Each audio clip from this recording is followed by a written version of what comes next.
baik, di sini kami akan mempresentasikan chapter 4 yang berjudul Customer Behavior. Perkenalkan, saya Felicia Jagata, NIM saya 0101123229. Saya Daryl Dexter, saya NIM 0101123019. Nah, di chapter 4 ini kita ada 3 pembahasan pokok. Nah, di sini saya akan menjelaskan model umum pengalaman pelanggan dan menjelaskan konsep-konsep utama dalam setiap tahapan. Nah, yang pertama, hal-hal yang penting yang dapat diambil itu, para pemasar selalu tertarik dengan apa yang mendorong pelanggan untuk membeli sesuatu dan bagaimana membuat pemahaman tersebut terbayar dengan penjualan. Berikut adalah beberapa contoh spesifik perusahaan untuk memberi Anda gambaran tentang bagaimana pemasaran digunakan untuk mempengaruhi apa yang dilakukan oleh pelanggan. Di sini saat ini contohnya yaitu Carsewell memiliki beberapa dealer di Texas. Dia menghitung bahwa pelanggan terbaik bernilai $332.000 karena mereka akan membeli 6 atau 7 mobil darinya selama hidup mereka. Jadi dia memberitahu dia tenaga penjualnya untuk fokus untuk pelanggan terbaik. Bukan pada setiap pelanggan memperhatikan sarana yang kuat. Ini tidak semua pelanggan adalah pelanggan yang terbaik. Nah, di sini juga ada memaksimalkan penjualan. Para turis yang berbelanja di Pasar Sutra hari ini kemungkinan besar hanya untuk berbelanja di sana sekali saja dan akan digantikan oleh kelompok turis yang baru untuk berjualan esok hari. Langkah-langkah dalam model umum pengalaman pelanggannya itu ada 5. Itu need recognition, information search, evaluation of alternative, purchase, post-purchase evaluation, and behavior.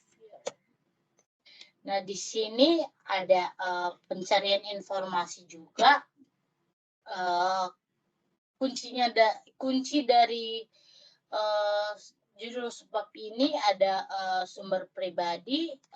Ini tentang mereka yang memiliki hubungan pribadi dengan Anda. Maksudnya, jika Anda memiliki keluarga atau teman atau rekan kerja yang memiliki informasi yang berkaitan dengan kebutuhan Anda, sumber-sumber ini memiliki kredibilitas yang signifikan karena Anda berasumsi bahwa mereka berusaha membantu Anda.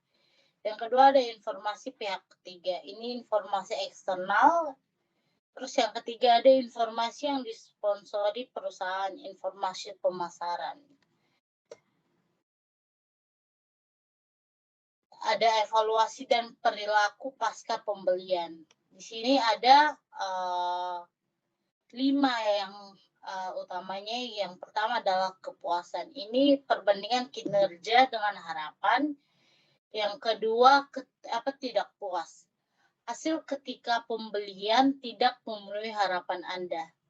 Yang ketiga, disonansi kognitif terjadi karena pelanggan menginginkan pembenaran bahwa mereka telah membuat pilihan yang baik, terutama untuk pembelian yang dianggap berisiko lebih tinggi dan lebih sulit untuk dievaluasi. Yang keempat ada umpan balik. Salah satu hasil yang paling umum adalah memberitahu seseorang tentang pengalaman Anda, baik perusahaan ataupun pelanggan lain. Yang kelima ada dari mulut ke mulut, yaitulah ketika pelanggan memberitahu orang lain tentang pengalaman mereka atas produk yang mereka beli tersebut. Nah, selanjutnya itu ada influence on customer experience ya. Jadi apa itu pemahaman pengalaman pelanggan. Jadi pengalaman pelanggan itu melibatkan pengakuan bahwa individu membuat keputusan rasional berdasarkan berbagai pengaruh. Pemasaran bergantung pada asumsi bahwa semua keputusan pembelian adalah rasional bagi pelanggan dalam konteks uniknya.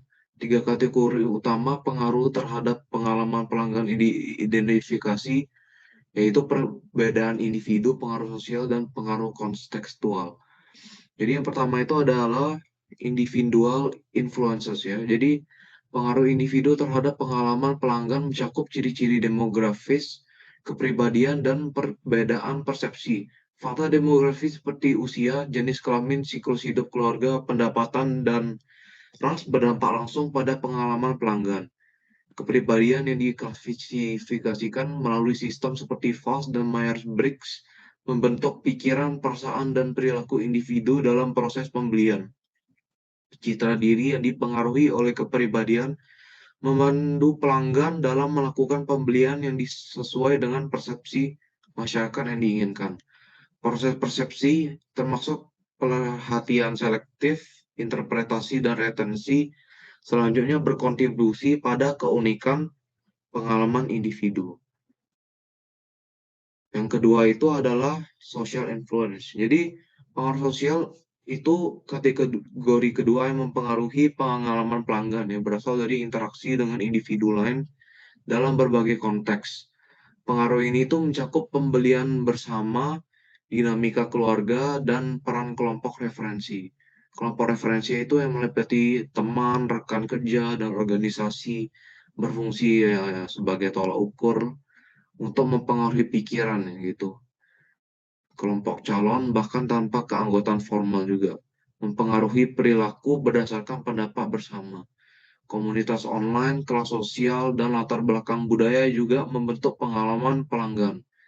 Yang ketiga itu adalah contextual influence. Jadi kategori pengaruh ketiga ini pada pengalaman pelanggan itu adalah kontekstual yang mencakup faktor situasional seperti konteks keputusan, waktu, motivasi, keahlian, dan lingkungan fisik.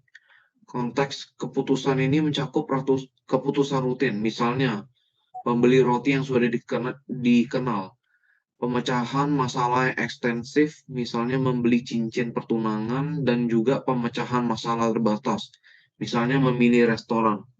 Pentingnya pembelian dikaitkan dengan motivasi pelanggan, didorong oleh kebutuhan dasar atau tingkat yang lebih tinggi menurut hierarki kebutuhan Maslow, fisiologis, keamanan sosial, harga diri, dan aktualisasi diri.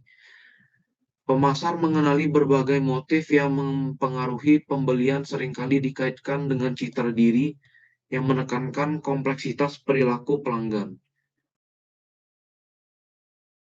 Yang terakhir itu 4.3 itu membicarakan tentang individual consumer versus business buying. Jadi, baik proses pembelian konsumen individu maupun bisnis memiliki elemen yang sama, seperti yang digambarkan dalam model pengalaman pelanggan yang diperluas. Baik itu mengenali kebutuhan, melakukan pencarian informasi, mengevaluasi alternatif, membuat keputusan pembelian, atau evaluasi pasca pembelian.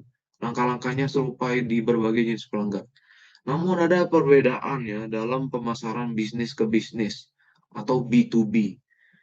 Meskipun bisnis terdiri dari individu yang mengambil keputusan, transaksi B2B melibatkan struktur pengambilan keputusan yang lebih kompleks dengan berbagai peran seperti pengguna, memberi pengaruh, dan mengambil keputusan. Selain itu, evaluasi alternatif dalam konteks bisnis ini yang seringkali melibatkan tawaran, kontrak, dan pertimbangan di luar referensi individu. Intinya, model dasar pengalaman pelanggan itu tetap konsisten, namun pelaksanaan dan taktik khusus dalam pembelian bisnis memerlukan penyesuaian ya untuk mengakomodasi transaksi B2B. Sekian presentasi dari kami. Terima kasih.